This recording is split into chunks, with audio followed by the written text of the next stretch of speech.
మీకోసం ప్రాణాలు ఇచ్చేవారు ఉన్నారా అనేది ఒకసారి ఆలోచించండి.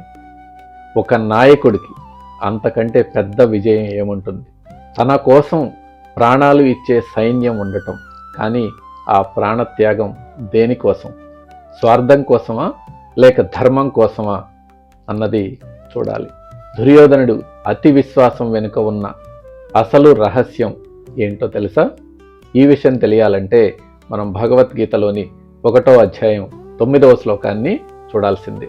దుర్యోధనుడు ఎలా అంటా ఉన్నారు, నా కోసం ప్రాణాలు అర్పించటానికి సిద్ధపడిన అనేక మంది వీరులు ఇక్కడ ఉన్నారు అని.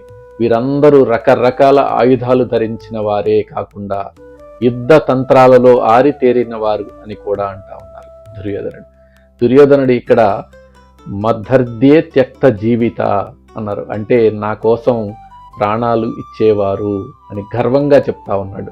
అంటే మన నిత్య జీవితంలో కూడా మనం మనకున్న వనరులను, మనల్ని నమ్మే మనుషులను చూసి గర్వపడుతూ ఉంటాం.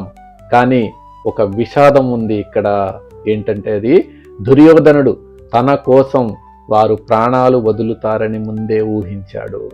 అంటే యుద్ధం వినాశనానికి దారితీస్తుంది అని అతనికి తెలుసు. అంటే మనం గుర్తించాల్సింది, బలమైన బలగం ఉన్నంత మాత్రాన సరిపోదు.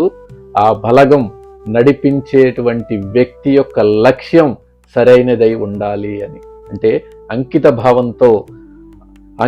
భావం అంధకారంలో ఉంటే అది ఆత్మహత్యతో సమానము అని గుర్తుంచుకోండి మిత్రులారా. నమ్మకం ముఖ్యం, కానీ ఆ నమ్మకం ధర్మం మీద ఉండాలి. హరే కృష్ణ.